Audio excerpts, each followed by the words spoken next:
মুসলিম জাহানের খলিফাতুল মুসলিমিন আমিরুল মুমিনিন হযরত ওমর রাদিয়াল্লাহু তাআলা আনহু তিনি ঘুরতেছেন গভীর রাত্রে, ঘুরে ঘুরে এক জায়গায় গিয়ে দেখেন মরুভূমির ভিতরে কিছু তাঁবু, আর একটা তাঁবুর মধ্য থেকে কান্নার আওয়াজ আসতেছে। তাঁবুর কাছে চলে গিয়ে উকি মেরে দেখেন সেখানে কতগুলি বাচ্চা কান্দে, আর একটা মেয়ে লোক কি যেন রান্না করতেছে। ভিতরে ঢুকে তিনি বললেন, ও মহিলা, তুমি এত রাত্রে রান্না করে বাচ্চাদেরকে কেন কষ্ট দিতেছ? সকাল সকাল রান্না করে কেন খাওয়া নাই? ছেলেরা কাঁদতেছে। মহিলা বলে, আমাকে তুমি জালিম বলতে পারো না, অবিবেচক বলতে পারো না, তুমি তো জানো না আমাদের অবস্থা কি। আমরা মদিনার মানুষ নই, আমরা মদিনার বাইরের স্টেটের লোক, মদিনার সরকারের কাছ থেকে কিছু সাহায্য নিতে এসেছি, কিন্তু খলিফার কাছে ভিড়ের কারণে যেতে পারি নাই। 3-4 দিন পর্যন্ত এখানে পড়ে আছি, ঘরে খাবার নাই, বাচ্চাগুলি ক্ষুধার যন্ত্রণায় ছটফট করতেছে, কি করব? তাই আমি হাড়ির ভিতরে পাথর দিয়া পানি দিয়া নাড়াচাড়া করতেছি আর বলতেছি গোশত রান্না হচ্ছে, একটু পরে খাবি। কিন্তু ছেলেদের পেটে এত ক্ষুধা যে ওদের ঘুম আসে না। হযরত ওমর বলেন, আমার মনে হতে লাগলো যেন পায়ের তলা থেকে মাটি খসে যেতেছে। হযরত ওমর দৌড় দিলেন, বললেন, মা অপেক্ষা করো, দেখি কিছু করতে পারি নাকি। দৌড়ায় বাড়ি গেলেন। হযরত আসলামকে ডেকে বলেন, তাড়াতাড়ি করে বাইতুল মালের দরজা খোলো। বাইতুল মালের দরজা খোলা হলো, আর তার ভিতর থেকে তিনি বস্তা বের করে বললেন, এর মধ্যে আটা তরি তরকারি ঢুকানো হলো। আটা বস্তার মুখ বেঁধে দিয়া হযরত ওমর বলেন, আসলাম, এবার এই আটার বস্তাটা আমি ওমরের মাথায় উঠাইয়া দাও।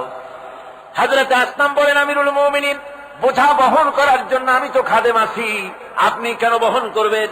হযরত ওমর বলেন, আসলাম রে, যে দৃশ্য দেখে এসেছি এই দৃশ্যের কারণে কিয়ামতে আল্লাহ পাক আমাকে আসামি বানাতে পারেন, সুতরাং আমার বোঝা আমার মাথায় উঠাইয়া দাও।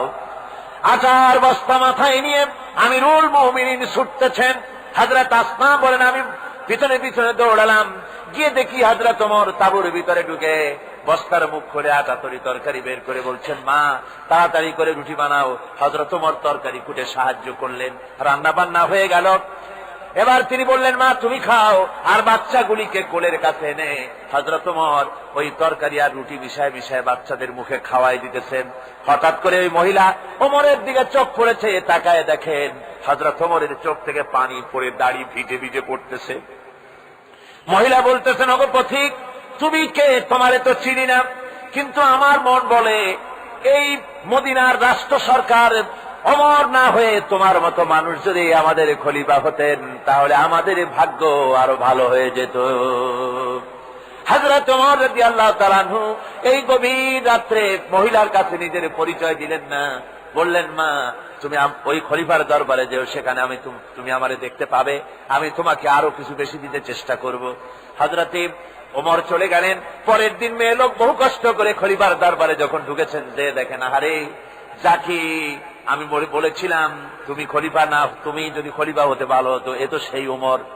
মহিলা হযরত ওমরের কাছে গিয়ে বলছেন, আমিরুল মুমিনিন, বিগত রাত্রে আমি যা বলেছি এবং আমার কারণে আপনি যে কষ্ট করেছেন, আমি মাপ চাই, আল্লাহর রাস্তায় আমারে মাফ করে দেন। হযরত ওমর বসা থেকে দাঁড়িয়ে গেলেন। হযরত ওমর কেঁদে কেঁদে বলেন, ও মা, আমার কাছে তুমি ক্ষমা চাইও না, উল্টা করে আমার কাছে মাপ চাইও না, বরং আমি তোমার কাছে মাপ চাই। তুমি বলার আগে খোঁজ নিয়ে খাবার যে আমি তোমার ঘরে পৌঁছাতে পারি নাই, এই জন্য কিয়ামতের দিন আল্লাহর দরবারে আমাকে তুমি আসামির কাঠগড়ায় দাঁড় করিও না। হযরত ওমর রাদিয়াল্লাহু তাআলা আনহু আমাদের প্রিয় নবীর উপর এতটাই আস্থা রাখতেন যে নবীর অসম্মান হবে এমন কোনো কিছুই বরদাস্ত করতে পারতেন না, বরং রাসূল করিম সাল্লাল্লাহু আলাইহি ওয়াসাল্লামের সম্মান রক্ষার্থে অনেক সময় কঠোর ভূমিকা রেখেছেন। ইহুদি এসে একজন মুসলমানের বিরুদ্ধে নালিশ করেছে আল্লাহর নবীর দরবারে। নবীজি সাক্ষ্য প্রমাণ নিয়ে সবকিছু শুনে মিলে রায় দিলেন ইহুদির পক্ষে, মুসলমানের বিপক্ষে। কারে কয় মিজান? নবী তো ইচ্ছা করলে তার নিজের দলের ওই মুসলমানদের পক্ষেই তো রায়টা দেওয়া স্বাভাবিক ছিল কিনা কন? বাপ হোক মা হোক, দলের নেতা হোক, সব সময় নিজের স্বার্থের দিকে টানে, কথা ঠিক কিনা? স্বাভাবিকভাবে বোঝেন, চট্টগ্রাম শহরে সবচাইতে বড় সন্ত্রাসী ধরা পড়েছে। পুলিশ বহু পরিশ্রম করে খাগড়াছড়ি থেকে ঘাট ধরে নিয়ে আসছে। ঢাকা থেকে টেলিফোন আসছে, মন্ত্রী বাহাদুরের টেলিফোন। হ্যালো, কে? সীতাকুণ্ড এসপি? বলে হ্যাঁ। কারে ধরছ? কয় বল্টু মিয়ারে। ছাড়ো মিয়া, আমার দলের লোক তুমি ঠিক পাও নাই? কয় স্যার অস্ত্র শুদ্ধা ধরছি। অস্ত্র শুদ্ধা ছেড়ে দে। এই জন্য পৃথিবীর সাধারণ মানুষের কাছে ইনসাফ পাওয়া যায় না। যায় আল্লাহ পাক বলেন, আমি নবীর কাছে মিজান দিয়েছি। সুবহানাল্লাহ। কেমন মিজান দিলাম? নবীজি বিচার করতেছেন, ইহুদির বক্তব্য শুনে মুসলমানের পক্ষে রায় না দিয়া রায়টা দিলেন ইহুদির পক্ষে। মুসলমান বেচারা অসন্তুষ্ট হয়ে গেলেন। তিনি চলে গেলেন হযরত ওমর রাদিয়াল্লাহু তাআলা আনহুর কাছে। কপাল কত খারাপ, তার কাছে গিয়ে বলছেন আমিরুল মুমিনিন। তিনি তো তখন আমিরুল মুমিনিন হন নাই। যে বলছেন, ভাই ওমর, একটা বিচারের সানি করার জন্য আসছি। বলে, সানি আসছো আমার কাছে? পয়লা গেছিলা কার কাছে? গেছিলাম মুহাম্মদ সাল্লাল্লাহু আলাইহি ওয়াসাল্লামের কাছে। দেখেন অবস্থাটা। সবকিছু শুনে মিলে আমি মুসলমান চান্দা দেই, জিহাদের পয়সা দেই, সাথে সাথে থাকি, জামাতে নামাজ পড়ি, জিহাদের ময়দানে যাই। বিচারটা আমার পক্ষে না হয়ে রাসূল ইহুদির পক্ষে রায় দিয়ে দিলেন। এটা একটা কথা হইল নাকি? আপনি বিচক্ষণ মানুষ, সবকিছু শুনে মিলে আপনি বিচারটার সানি করে দেন। হযরত ওমর বলেন, বাবাজি অপেক্ষা করো, আমি তোমার বিচারে সানি করতেছি, দাঁড়াও। হযরত ওমর ঘরের মধ্যে ঢুকলেন, তরবারি নিয়ে আসলেন। খাপের থেকে তরবারি বার করে হযরত ওমর বলেন, যেই ব্যক্তি আল্লাহ নবীর ফয়সালা করার পর তা মানতে পারে না, তার সানি করতে আসে, তার ফয়সালা তো এই রকম করে করে দিতে হয়। তরবারি মারলেন, গর্দান পড়ে গেল। এর নাম হচ্ছে মিজান। সাহাবীরা রাসূলুল্লাহ সাল্লাল্লাহু আলাইহি ওয়াসাল্লামকে কতটুকু বিশ্বাস করত, কতটুকু বা আস্থাশীল ছিল, আসুন একটি ঘটনার মাধ্যমে তা আমরা জানার চেষ্টা করি। সাহাবায়ে কেরাম রাসূলের চরিত্রের উপরে, তার কথাবার্তার উপরে, যাদের ভিতরে তিনি বেড়ে উঠেছেন, রাসূলের চরিত্রে তারা কোনো কলুষতা দেখতে পায়নি। সুবহানাল্লাহ পড়েন। একজন রাসূল পাক সাল্লাল্লাহু আলাইহি ওয়াসাল্লাম এক ইহুদির কাছ থেকে ধার করেছিলেন এবং নির্ধারিত তারিখে ধারের টাকা পরিশোধ করেছেন। ওই ইহুদি প্রতিমধ্যে একদিন রাসূলকে ধরে বলছেন, মুহাম্মদ সাল্লাল্লাহু আলাইহি ওয়াসাল্লাম, তুমি আমার কাছ থেকে যে টাকা নিয়েছিলে টাকাগুলি ফেরত দাও। উনি বলছেন, আমি তো টাকা তোমাকে ফেরত দিয়েছি। কয় না, আমি টাকা পাই নাই, টাকা ফেরত দাও। হুজুর বলছেন দিয়েছি, আর ও বলছে দাওনি। এমন সময় একজন সাহাবী এসছেন, বলছেন, হুজুর এখানে কি হচ্ছে? হুজুর বলছেন, এই লোকটার কাছ থেকে আমি টাকা নিয়েছিলাম, টাকাটা ফেরত দিয়েছি, তারপরে সে আমার কাছে বলছে না আমি ফেরত দেইনি। সাহাবী বলছেন, হুজুর আমি জানি আপনি তাকে টাকা ফেরত দিয়েছেন। হুজুর বলছেন, তা কি করে হয়? আমি যখন টাকা গ্রহণ করি তখনও তুমি এখানে উপস্থিত ছিলে না, আর যখন আমি টাকা তাকে ফেরত দেই তখনও তুমি তা দেখোনি, তুমি কোন সময় এর সাক্ষী ছিলে না, উপস্থিত ছিলে না। তুমি কি করে বলছো যে আমি তার টাকা ফেরত দিয়েছি? তুমি সাক্ষ্য, তুমি যে সাক্ষী তার প্রমাণ কি? কি করে তুমি তা বলছো? সাহাবী বলছেন, ইয়া রাসূলুল্লাহ, আমরা আল্লাহ রাব্বুল আলামিনকে চিনতাম না, অসংখ্য মূর্তি পূজা করতাম, আমাদের বাপ দাদারা 14 গোষ্ঠী মূর্তি পূজা করত। আপনি বলেছেন এই মূর্তি পূজা চলবে না, এক আল্লাহর গোলামি করো, তার দাসত্ব করো। আল্লাহরে দেখি নাই, আপনার কথা মতো মা বাপের ধর্ম পরিত্যাগ করে, হাজার হাজার শত শত মূর্তিগুলিকে পরিত্যাগ করে এক অদেখা আল্লাহরে বিশ্বাস করেছি, দেখি নাই। আপনি বলেছেন ফেরেশতা আছে, দেখি নাই, বিশ্বাস করেছি। আপনি বলেছেন জাহান্নাম আছে, বেহেশত আছে, দেখি নাই, বিশ্বাস করেছি। আপনি বলেছেন এ দুনিয়া এই জীবন জীবন নয়, আর একটা জীবন আছে, ওখানে আমাদেরকে উপস্থিত হতে হবে, জবাবদিহি করতে হবে আল্লাহর দরবারে। দেখি নাই, সাক্ষী পাই নাই, তবুও আপনার কথা মতো বিশ্বাস করেছি। হে আল্লাহর নবী, কোন সাক্ষ্য প্রমাণ ছাড়া শুধুমাত্র আপনার কথা মতো যদি এতগুলি বড় বড় কথা বিশ্বাস করতে পেরে থাকি, তাহলে ইহুদির এই মাত্র কয়েকটা টাকা ফেরত দিয়েছেন, একথা কেন বিশ্বাস করব না? অবশ্যই ফেরত দিয়েছেন, কোনো সন্দেহ না। রাহমাতুল লিল আলামিন নবী মুহাম্মদ রাসূলুল্লাহ সাল্লাল্লাহু আলাইহি ওয়াসাল্লামের জামাতা হযরত আলী রাদিয়াল্লাহু তাআলা আনহু, চরম বিপদের মুখেও যিনি অসীম সাহস আর ধৈর্যের পরিচয় দিয়েছেন। হিজরতের ঘটনায় যা আমরা দেখতে পাই, গভীর রজনীতে আল্লাহর নবী ঘুমিয়ে আছেন। গভীর রাত্রে মক্কা শরীফে হযরতে জিবরাইল এসে বলেন, আসসালামু আলাইকা ইয়া রাসূলুল্লাহ, ইন্নাল্লাহা ইয়াকরাউকা সালাম। হুজুর, আল্লাহ আপনাকে সালাম বলেছেন। আর আমি দেখে এলাম আপনার ঘরের চতুর্দিকে কাফেরেরা তরবারি নিয়ে দাঁড়ানো। মেহেরবানি করে আপনি ঘুমের থেকে জেগে হিজরত করে মদিনায় চলে যান। নবীজি ঘুমের থেকে জাগলেন, হযরত আলীকে ডেকে বলেন, আলী রে, আমার বিছানার উপরে আরাম করে ঘুমায় থাকো, শুয়ে থাকো। আল্লাহর অর্ডার হয়েছে, আমি মদিনার দিকে চললাম। আমার ভাইরা, হযরতে শেরে খোদা আলী রাসূলের দিকে তাকিয়ে বলেন, ইয়া রাসূলুল্লাহি, আপনার বিছানায় আপনার চাদর, আপনার কম্বলখানা গায়ে দিয়ে আমি শুয়ে থাকবো। সকালবেলায় কাফির বেঈমানেরা এই ঘরের মধ্যে ঢুকে আপনার বিছানায় আপনার চাদর মুড়ি দিয়ে আমি আলীকে তারা মুহাম্মদ মনে করবে, আর আমাকে মুহাম্মদ মনে করে তাদের তরবারি দিয়ে তারা আমাকে টুকরা টুকরা করে জমিন থেকে বিদায় করে দেবে। আমি আলীর দিলের মধ্যে কোনো দুঃখ কষ্ট থাকবে না, বরং আমার মনের মধ্যে এটাই তৃপ্তি হবে যে আমি আলীর জীবনের বিনিময়ে আল্লাহর নবী দুনিয়ায় বেঁচে আছেন। ভাইরা আমার, নবীজি ঘরের থেকে বেরোলেন। ঘরের থেকে বেরিয়ে দেখেন চতুর্দিকে কাফেরেরা হাতে এক মুষ্টি বালু নিলেন, শাহাতিল ওযু উপরে দম করে বালুটা ছাড়িয়ে দিলেন। চতুর্দিকে কাফেরে দাঁড়ানো, কাফেরদের চোখে বালু চলে গেল। বালি চোখে গেলে অবস্থাটা কি হয় আপনারা জানেন। দুই হাত দিয়া চোখ রগড়াতেছে কাফেরেরা। নবীজি সরে গেলেন, একটা কাফেরও দেখতে পেল না কোন ফাঁকে নবী চলে গেলেন। পরবর্তী সময় আল্লাহ রাব্বুল আলামিন নবীকে ডেকে বলেন, ওয়ামা রামাইতা ইয রামাইতা ওয়ালাকিন্নাল্লাহা রামা।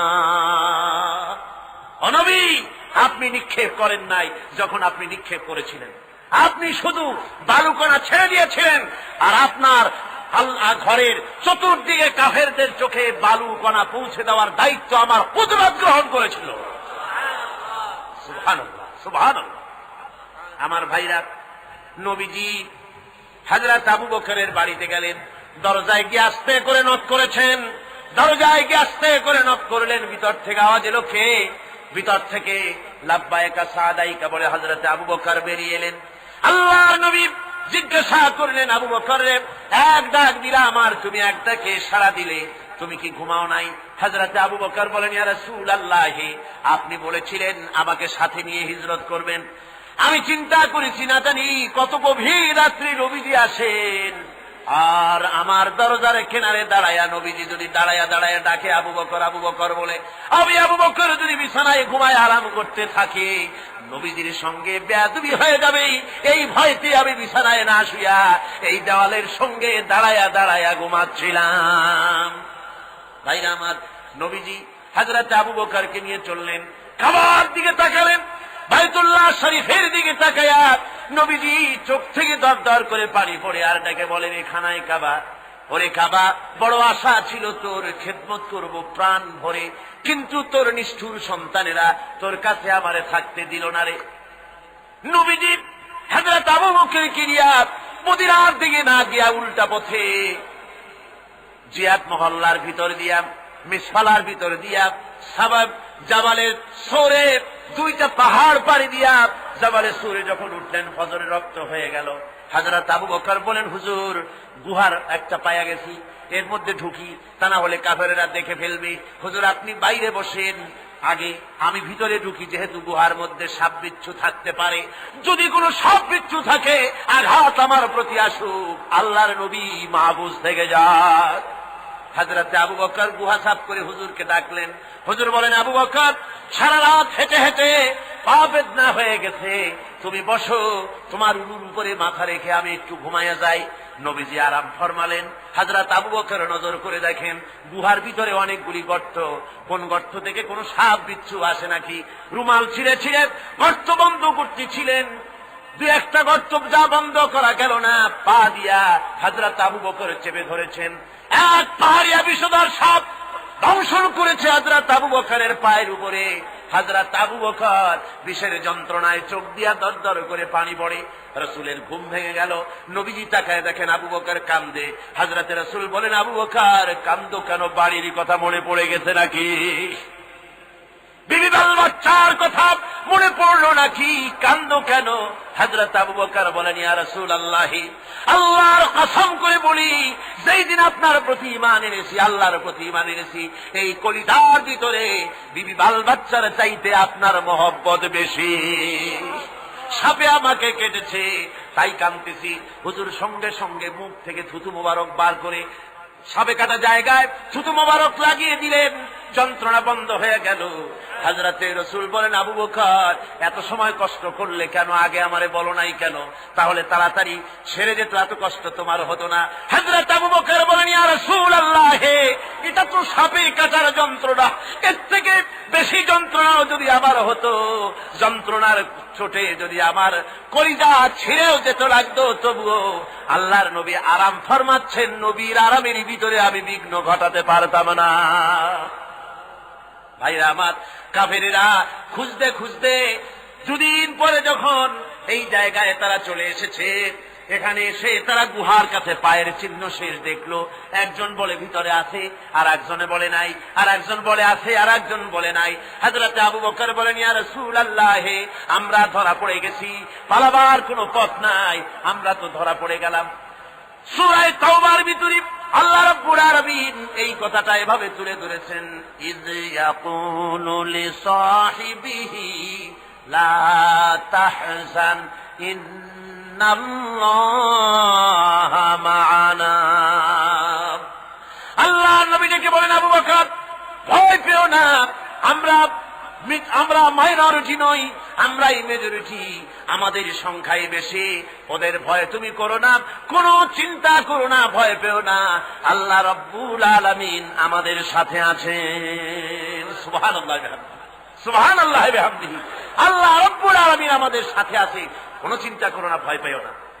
আমার ভাইরা, বান্দা যখন আল্লাহর প্রতি ঈমান আনে, আল্লাহর প্রতি যখন তার মহব্বত বেড়ে যায়, আল্লাহর উপরে যখন সে নির্ভর করতে শেখে, তখন সে দুর্জয় নরসার্দুলে পরিণত হয়ে যায়। জোরে বলেন সুবহানাল্লাহ।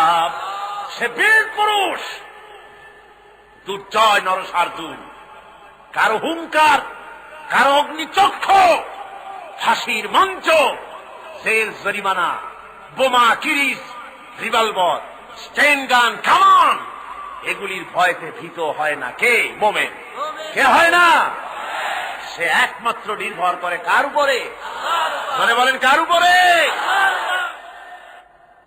শেরে খোদা হযরত আলী রাদিয়াল্লাহু তাআলা আনহু সম্পর্কে এখন শুনবো আলোচনা। রাসূল পাক সাল্লাল্লাহু আলাইহি ওয়াসাল্লাম তিনি হযরত আলীর হাতে তরবারি উঠায় দিলেন। জুলফিকার বললেন, আলী তুমি যাও, আজকের ময়দানে সেনাপতির দায়িত্ব পালন করো। হযরত আলী তরবারি হাতে নিলেন। ইসলাম আক্রমণকারী যে না, সে কথা বলতে আমি এই কথা নিয়ে আসছি। হযরত আলী গেলেন, যায় মুরাহহাবের সামনে পড়েছেন। মুরাহহাব হলো, হাদিসে এসেছে, মুরাহহাব হচ্ছে কাফেরদের নেতৃত্ব দিচ্ছে। মুরাহহাব বলছে, আলী তোমাকে আমি কিন্তু ভালোবাসি, তুমি আসলে কেন? তোমার প্রতি আমার একটা সফট কর্নার আছে আমার অন্তঃকরণে। তুমি তোমার ছেলে মেয়েকে কি এতিম বানাতে চাও? তোমার বউকে কি বিধবা করতে চাও? আমি তো সেই বীর যে আমার সামনে এসে কেউ কল্লা সাথে নিয়ে যেতে পারে নাই। সুতরাং তুমি যদি ওদেরকে এতিম আর বিধবা করতে না চাও, আমার সামনে থেকে সরে যাও। হযরত আলী বলেন, মুরাহহাব তুমি কাকে ভয় দেখাতেছ? তোমার তরবারি এই সমাজের কিছু কাফেরেরা ভয় করতে পারে, তুমি কি আমারে চেনো নাকি? তুমি কারে ভয় দেখাও? তাম পৃথিবীর সমস্ত কাফেরদের উপরে আল্লাহ রাব্বুল আলামিন আমাকে বাগ বানায় পাঠিয়েছেন। তরবারি দিয়ে প্রমাণ হবে। মুরাহহাব বলে, তুমি আঘাত করো। কয় না, আক্রমণ তো করবো না আমি, আগে তুমি করো, আমি প্রতিহত করব। আক্রান্ত হলে পরে তারপরে জবাব দেব। এরপরে মুরাহহাব আঘাত হানতে লাগলো। হযরতে আলী সমস্ত রণকৌশল দিয়ে আঘাতগুলি তিনি ফিরিয়ে দিতে লাগলেন। এরপরে হযরতে আলী বলছেন, মুরাহহাব এবার তৈরি হও আমার আঘাত সহ্য করার জন্য। হযরতে আলী জুলফিকার তুলে আঘাত করলেন। এক আঘাতেই দেখা গেল মুরাহহাবের মাথা থেকে শুরু করে শরীর টুকরা হয়ে গিয়া হযরত আলীর তরবারির মুঠা পর্যন্ত মাটির ভিতরে গেড়ে গিয়েছে। খায়বারের দুর্গ দখল হয়ে গেল। পরের দিন আল্লাহর নবী বলেন, আলী শুনতে পেলাম তোমার ঢাল ভেঙে গিয়েছিল, তারপরে তুমি যুদ্ধ করলে কি দিয়ে? হযরত আলী বলেন, হুজুর কামুজ দুর্গের ওই কবাটটা, লোহার কবাটটা বাম হাতে নিয়া আর ডান হাতে তরবারি নিয়ে লড়াই করেছি। হুজুর বলেন, কি করে মানুষ কেমনে এত বড় দুর্গের লোহার কপাট হাতে নিয়ে যুদ্ধ করে? একটু দেখাও তো দেখি। হযরত আলী গতকালকের মতো বাম হাত দিয়া ধরেছেন, নাড়াতে পারেন না। এবার ডান হাত দিয়া ধরেছেন, নাড়াতে পারেন না। ডান আর বাম দুই হাত দিয়া সমস্ত শক্তি দিয়ে এমন জোরে টান মেরেছেন, প্রতিটি লোমকূপের গোড়া থেকে ঘাম বেরিয়ে এসেছে, এক চুলও নড়াতে পারেন নাই। হযরত আলীর মুখখানা মলিন হয়ে গেছে লজ্জায়। হযরত আলী রাদিয়াল্লাহু তাআলা আনহু লজ্জা পেয়ে গেছেন। রাসূল পাক সাল্লাল্লাহু আলাইহি ওয়াসাল্লাম বলেন, আলী লজ্জা পাওয়ার কোনো কারণ নাই, চিন্তা করার কোনো কারণ নাই। তোমার নিজস্ব শক্তি দিয়ে তুমি লড়াই করতে পারো নাই। এত বড় লোহার দরজা নিয়ে, কবাট নিয়ে মানুষ এভাবে লড়াই করতে পারে না। আল্লাহ তার দ্বীনকে বিজয়ী করার জন্য তোমার ভিতরে আল্লাহ রব্বুল আলামিন ক্ষমতা দিয়েছিলেন। জোরে বলেন সুবহানাল্লাহ। আল্লাহ রব্বুল আলামিন এই জিহাদের ময়দানে যখন মানুষ আসে, আল্লাহ তাদের উপরে মদদ দান করেন।